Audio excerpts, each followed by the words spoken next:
เพิ่ง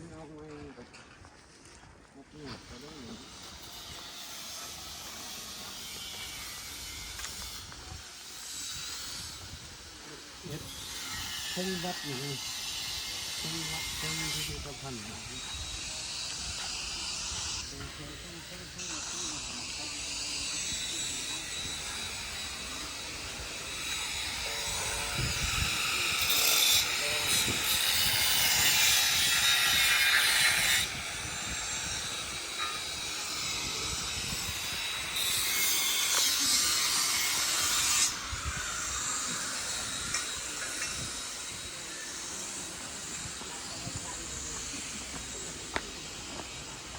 เดี๋ยวเอาไปซื้อ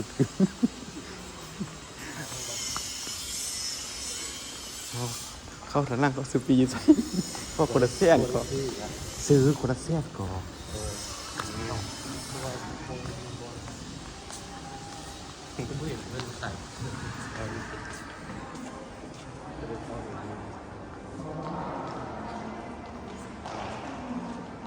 ล่องทางมาสิ พนักงาน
วางเลยตรวจ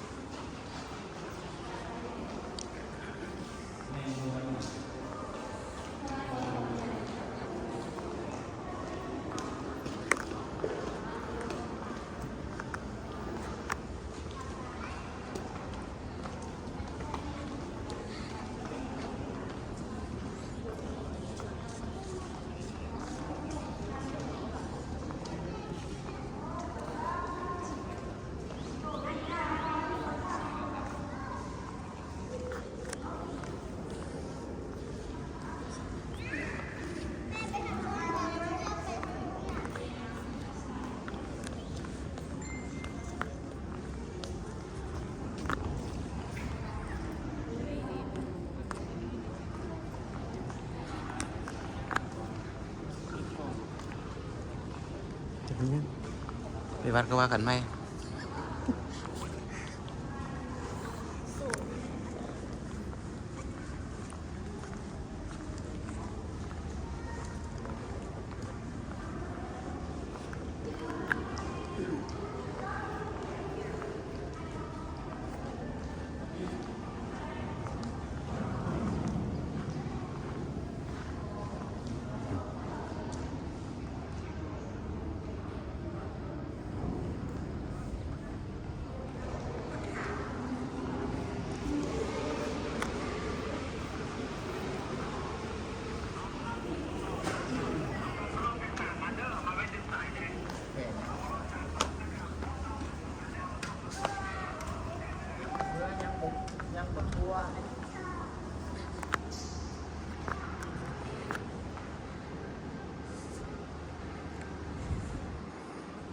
แหล่ประตูแบบอยู่บ้านเฮาเนาะบ่ได้เจาะเข้าได้สิ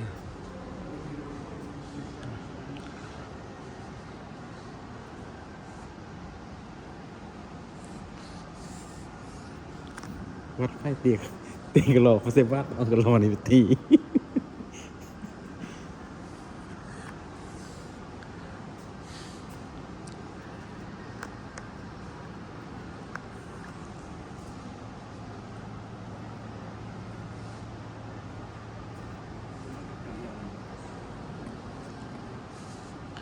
คืออยู่ล่างอันนั้นเนาะธรรมาสเนาะเนี่ยแต่ละอันแต่ละอัน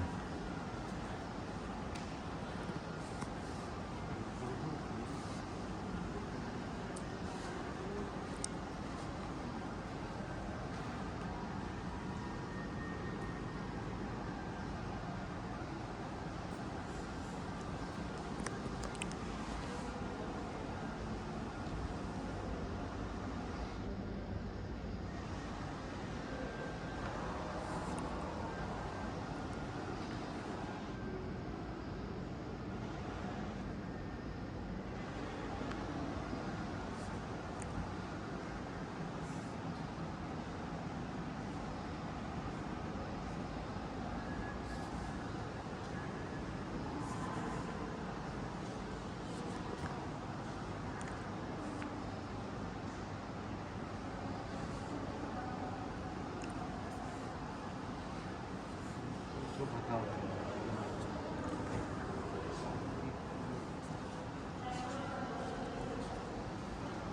อันนี้กับแม่นะมั้งแต่ธรรมาสเติมแม่นหมดว่าก่อนก็สิได้เขาสะสมเนาะไปซื้อพุ่นซื้อพี่เจาะพุ่นเจาะพี่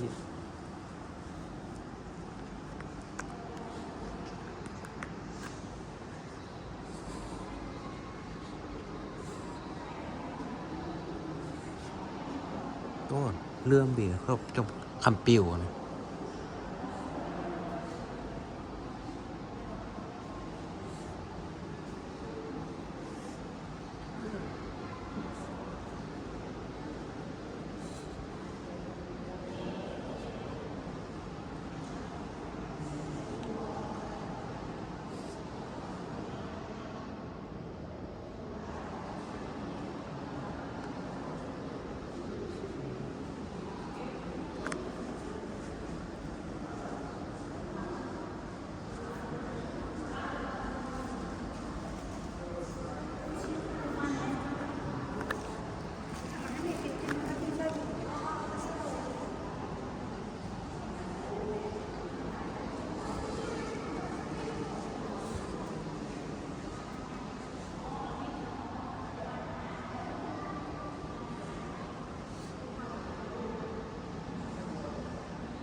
ไปเลย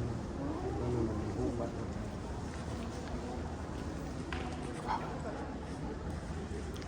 เจ้า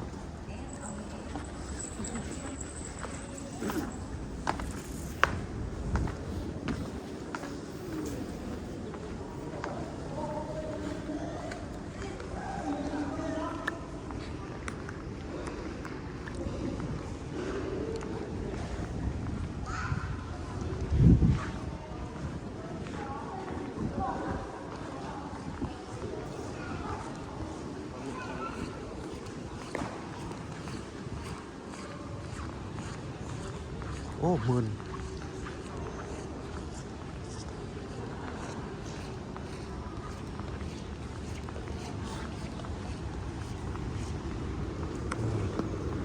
นี่ลงลิฟต์แล้วเนี่ย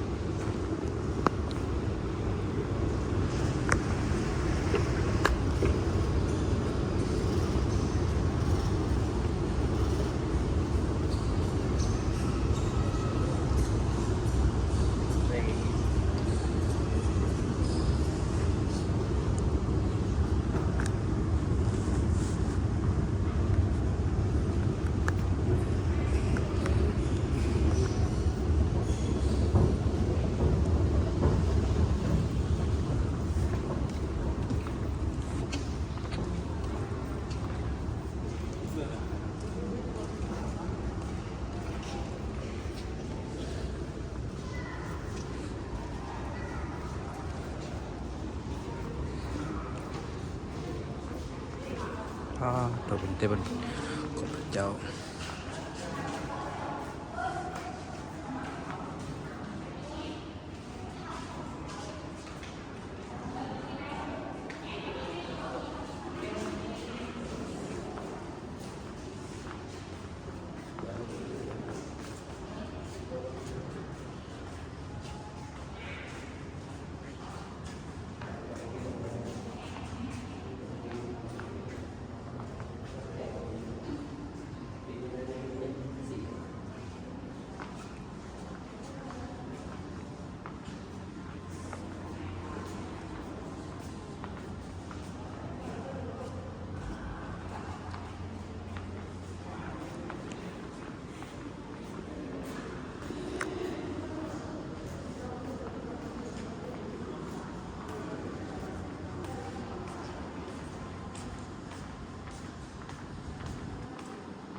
ฟ้าเนี่ยมั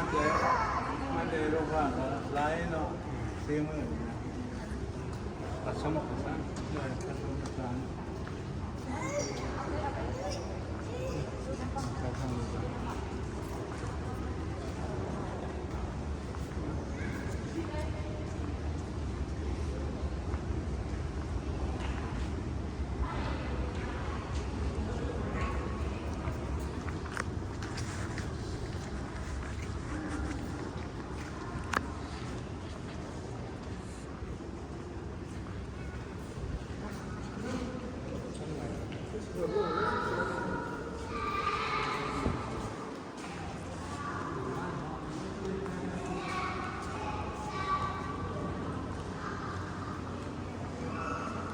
ก็เจาะหมดเนาะแล้วก็เจาะหมดเนาะ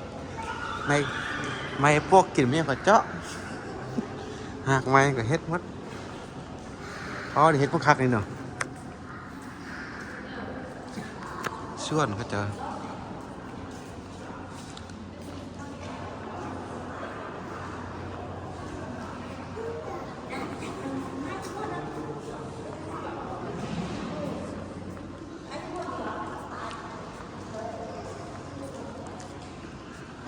ตอนนี้มาเพื่อน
ามีก็สิได้เท่านี้เนาะ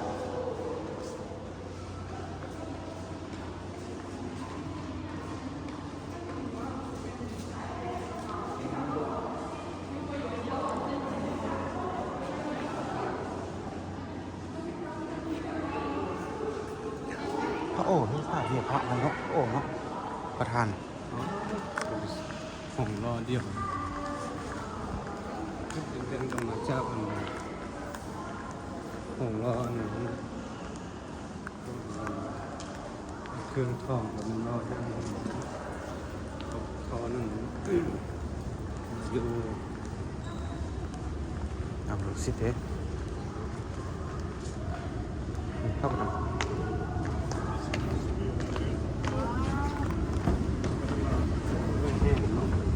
แห่กันท่อง ำไหว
นี่พระ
รอมาไว้นะ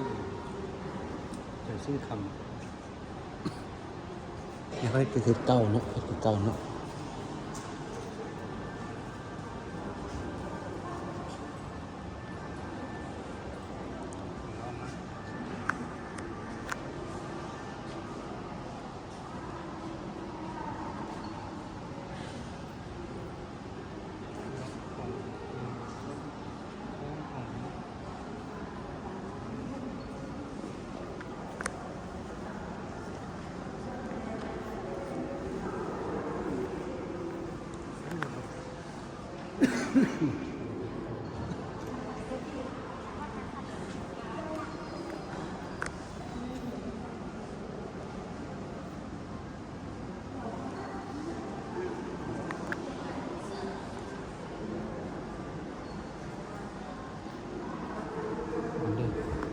อันแรกก็เลยเขาสิตัวไว้เนาะ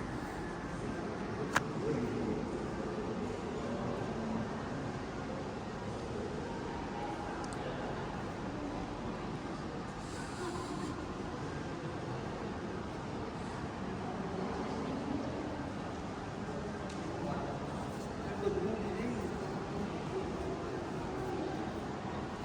ปไหนน้ำ เอา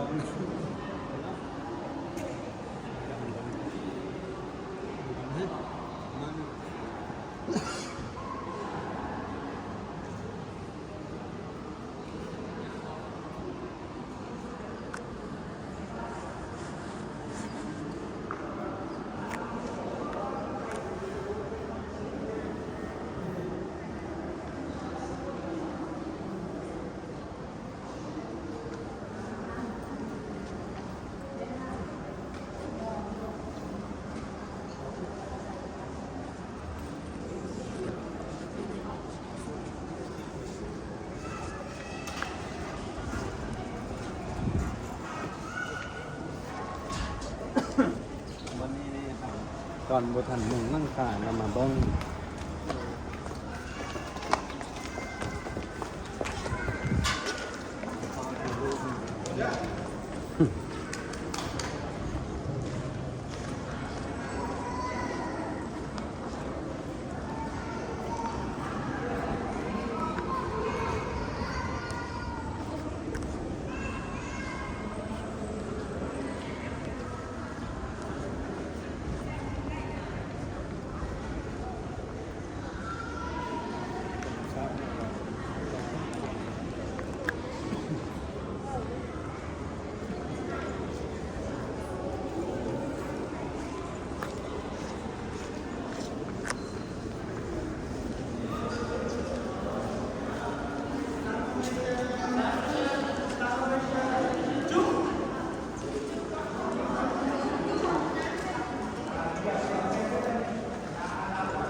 จะดูสั่ง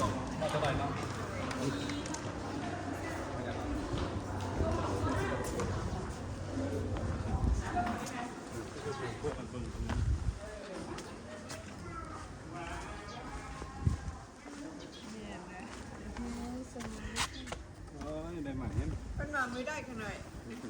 มาวันนี้ มาเมื่อวาน เดย ร้องไป เดย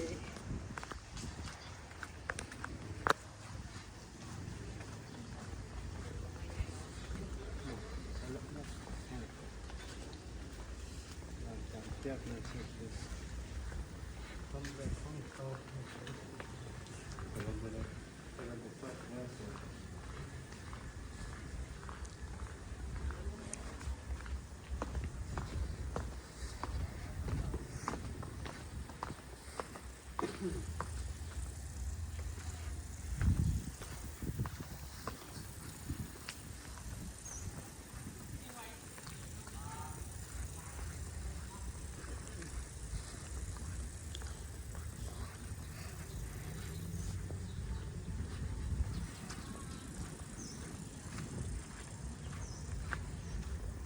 โทรห้าเลยแม่ไม่ใช่